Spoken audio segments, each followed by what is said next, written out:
खबर आपकी नजर, जिसमें आप देखेंगे आपके ही जिले की एक हफ्ते की कुछ चुनिंदा खबरें और उसके साथ हम मिलाएंगे आपको कुछ ऐसी शख्सियतों से जिन्होंने अपने अपने कार्य क्षेत्र में अपना एक नाम या अपनी एक पहचान बनाई है। तो आइए चलते हैं। सबसे पहले हम देखते हैं 7 दिन की कुछ खबरें।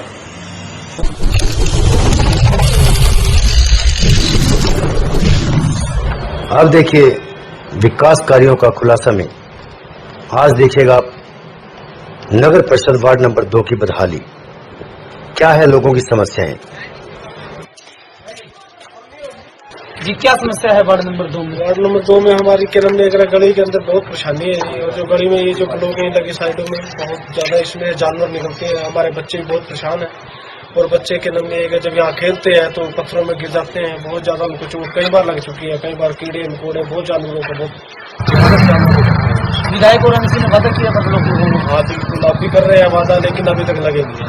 और पानी में गंदगी और गंदा पानी आने की। पानी में गंदगी है जो हमारी जो पाइप लाइन है जो हमारे घर के आगे नहीं है, घर से पहले ही वहाँ से नाका लग चुका है, उसके अंदर बंद हो चुकी है वो, और दूसरी साइड भी बंद हो चुकी है। दूसरी साइड ऐसा है जी, बीते 1 साल से इसके अंदर पानी की समस्या इतनी है कि यहाँ पर रेता आता है पानी के अंदर, कोई सुनवाई नहीं है।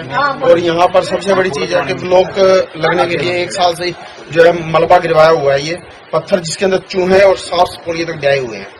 इसके अंदर कोई सुनवाई नहीं है। गीता रानी को बोलने के बावजूद भी अगला कहता है जब टाइम होगा तब लगेंगे, और उसके बिना नहीं लगते।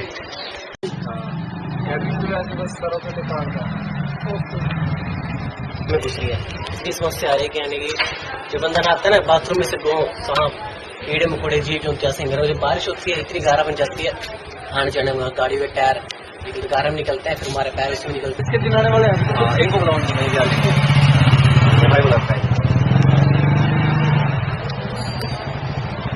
टुकड़ा बना इन 10 साल से, जब से सीवरेज डली है इसका एक रिपेयर नहीं ले गई है। ऐसे कैसे ही पड़ा, ना तो मेन से जुड़ा है और मेन गली ऊंची हो गई हमारी और ये नीची है जी, सारा पानी वहाँ पे इकट्ठा होता है। पार्षद वादे करके गए थे पहले? पार्षद बिल्कुल क्या कहता है मैं अभी पहले ही बना दूंगा, गली पास हो गया आपकी पहले बन गया, आते ही बन जाएंगे जी, अभी तक नहीं बने, 3 साल हो गए। उसकी पास होने की देर है, अगले दिन गली बन जाएगी जी। क्या कहेंगे? गली बन जाएगी ऐसे। यहाँ हालत देखो, सामने गोबर का ढेर देखो, यहाँ कोई ऐसा कितने टाइम से ये समस्या है? हम तो जब से आए जब से बनी नहीं है, एक ही 15 साल गुजारा इंदर भी, आज दूसरा भी जाने को तैयार हो पड़ा, पर बनाया किसी ने कुछ। तो इस पार्षद से उम्मीद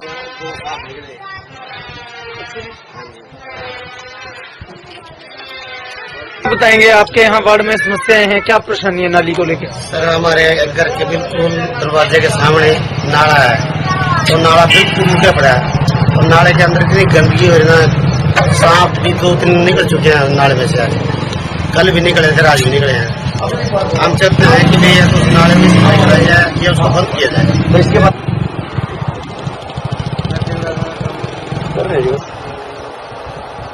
पूरे वार्ड की समस्या दिखा रहा हूँ। हाँ जी आगे ना सारे कैसे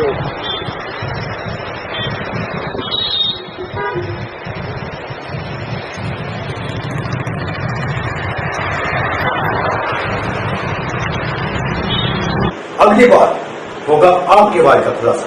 हम आ रहे हैं आपके वार्ड में रेसलिंग 7 डेज खबर के साथ। महाराजा अग्रसेन हॉस्पिटल, महाराणा प्रताप स्कूल के सामने, सेक्टर 7, कुरुक्षेत्र।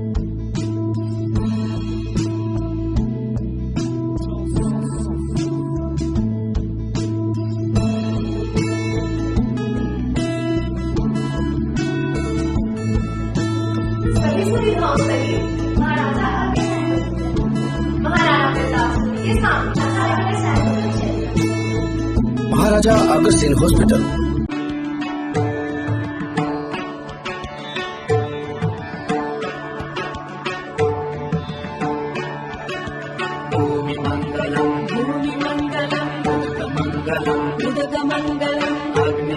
ये है भगवान लक्ष्मी नारायण मंदिर, जिसके बारे में कहा जाता है कि यहाँ पर मांगी गई हर मन्नत पूर्ण होती है।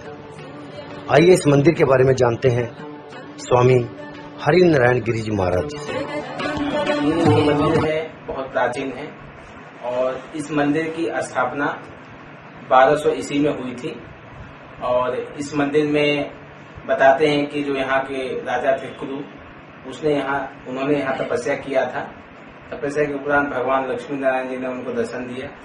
दर्शन देने के बाद में उन्होंने इसको छोटी जगह, इसमें छोटे रूप में एक मंदिर का निर्माण कार्य कराया। उसके बाद कुछ सालों के बाद, कुछ वर्षों के उपरांत फिर इसको भव्य मंदिर बनाया गया। इस मंदिर के ऊपर एक सोने का कलश लगा हुआ था जो दूर से चमकता था। जो ग्रामीण जो लोग थे, जो कहते हैं कि कलश की एक ऐसी महिमा है, जो व्यक्ति मंदिर में नहीं जा सकता वो दूर से अगर कलश के दर्शन कर लेता है तो उसे परमात्मा के, भगवान के दर्शन हो जाते हैं। तो इसी को लेके लोग मंदिरों के ऊपर कलश की स्थापना करते हैं। और कलश की स्थापना यूं भी किया जाता है कि मंदिर में बिजली वगैरह गिरती है तो उसकी बचत, मतलब बचे, मंदिर की बचाव हो, इसलिए भी अष्टधातु सोने का कलश ऐसे स्थापित होता है। तो राजा महाराजाओं के समय में इस मंदिर के ऊपर सोने का कलश भी लगा था जो दूर से ही चमकता था। तो जो औरंगजेब था उसने शेख चिल्ली का मकबरा बनाने के लिए यहाँ पे आया, तो उसकी नजर इस पे शिखर पे पड़ी जो दूर से चमक रहा था। तो उसने यहाँ पे चढ़ाई किया और सोने का कलश उतार के यहाँ से ले गया। उसके बाद कुछ वर्षों के उपरांत जो नाभा के महाराज थे उनको सपने में भगवान लक्ष्मी नारायण जी ने दर्शन दिया और उनको आदेश दिया कि इस मंदिर का पूर्ण निर्माण कार्य किया जाए और इस पे आप कलश की स्थापना करें। नाभा के महाराज ने इस पे अष्टधातु कलश लगवाया और भगवान लक्ष्मी नारायण जी के दोबारा उन्होंने जो खंडित मूर्तियां थी उसके जगह दूसरी मूर्तियों की स्थापना करके पूजा अर्चना वगैरह किया और खुद यहाँ बैठ के पूजा अर्चना करते थे। और ये मंदिर इतना सिद्ध है, ये जो जगह है इसकी इतनी सिद्ध पीठ है, इस जगह की बड़ी महानता है। तो यहाँ दूर दूर से लोग, दिल्ली, पंजाब, हरियाणा, गुजरात से लोग आते हैं। जिसकी विवाह वगैरह नहीं होता है, दिक्कत परेशानी होती है, तो लोग यहाँ 7 वीरवार कलंगी चढ़ाते हैं यहाँ पे। तो उससे कलंगी चढ़ाने से भगवान नारायण की ऐसी कृपा होती है कि वो 7 वीरवार जो हमारे विघ्न रहते हैं शादी विवाह में वो दूर हो जाते हैं। तो लोग यहाँ बहुत दूर दूर से लोग आते हैं। और अगर आपके व्यापार में घाटा चल रहा हो, दिक्कत परेशानी चल रही हो, बरकत नहीं हो रही हो, तो यहाँ लोग वीरवार को विशेष लोग आते हैं। वीरवार को यहाँ पे पीली वस्तु चढ़ाते हैं। पीली वस्तु में लोग यहाँ पे 5 वस्तु चढ़ाते हैं: चने की दाल, बेसन का लड्डू, पीला कपड़ा और क्या कहते हैं केला, पीला फूल। ये 5 को भगवान उसमें पीले कपड़े में बांध के लक्ष्मी नारायण जी के चरणों में चढ़ाने से व्यापार में वृद्धि होती है, घर में सुख शांति होती है। और यहाँ पे दूर दराज से लोग, गांव से लोग, शहर से लोग यहाँ आते हैं। वीरवार को बहुत रस होता है मंदिर। और कहते हैं कि अगर बृहस्पति हमारी कुंडली में सही नहीं चल रहे हो, उनकी दया दृष्टि सही नहीं हो, वीरवार को यहाँ दर्शन करने से, पीला पुष्प चढ़ाने से बृहस्पति हमारे ठीक हो जाते हैं। देवताओं के गुरु बृहस्पति हैं और बृहस्पति जो है भगवान विष्णु के स्वरूप हैं। तो उनको प्रसन्न करने के लिए लोग यहाँ पे पीली वस्तु का अर्पण करते हैं ताकि हमारा ग्रह जो है मजबूत रहे। ये जो मंदिर है इसको सीख वाला इसलिए कहा जाता है प्राचीन काल में क्योंकि ये सीख की तरह ऊंचा है। और यहाँ के जो लोग हैं, ये हरियाणा का सबसे ऊंचा मंदिर भी कहा जाता है इसको। और यहाँ के जो लोग हैं, जो बुजुर्ग लोग थे हमारे, जो राजा महाराजा थे, तो ये बहुत ऊंचा मंदिर था, इसलिए इसका नाम सीख वाला रखे थे कि वो सीख की तरह ऊंचा मंदिर है। और यहाँ इस मंदिर की इसलिए इस हिसाब से इसकी बनावट है वास्तु शास्त्र को देखते हुए कि जब ये सूर्य देवता जब यहाँ निकलते हैं तो सूर्य की पहली किरण इस मंदिर में पड़ती है। ये हरियाणा का एक मात्र ऐसा मंदिर है जो वास्तुकला को दर्शाता है। इसको आप जब देखेंगे तो आपको लगेगा कि इसमें वास्तुकला, कई चीजें आपको, हाथी, घोड़े वगैरह और वास्तुकला आपको मिलेगी इस मंदिर में देखने में। और कितने भूकंप आया, कितनी आंधी तूफान आया, लेकिन मंदिर यूं के यूं आज भी खड़ा है। कहते हैं कि कोई भी ऊंची वाली वस्तु होता है, भूकंप आता है तो गिरने का ज्यादा कराते रहता है। और यहाँ जो हमारे ब्राह्मण गण हैं और जो हमारे पिछले पीढ़ी के जो महंत थे यहाँ पे, उन्होंने एक बार मुझे बताया था कि जो यहाँ 50 साल पहले एक बार मंदिर के ऊपर बिजली गिरी थी और मंदिर जो है जमीन से टच होके और फिर ये वापस खड़ा हो गया था। तो कहते हैं कि मंदिर में भगवान नारायण यहाँ साक्षात है और ये बहुत सिद्ध मंदिर है। कहते हैं जहाँ देवता का वास होता है वहीं मंदिर टेढ़ा होके वापसी सीधा हो सकता है। तो मेरी यही आस्था है और कि भाई आप लोग यहाँ आए, दर्शन करें, आप लोगों को बहुत आनंद मिलेगा। और जो आपकी मनोकामना हो, यहाँ अगर आप 40 दिन लगातार दर्शन करते हैं, घी का दीपक जलाते हैं, तो आपकी सारी मनोकामना पूरी होगी। हाँ तो दोस्तों, कैसा लगा हमारा यह कार्यक्रम? आप अपने विचार हमें नीचे दिए स्क्रीन पर जरूर साझा कीजिएगा, क्योंकि आप ही हैं वो जिनके साथ हम सब कुछ है। अगर आप नहीं तो हम नहीं।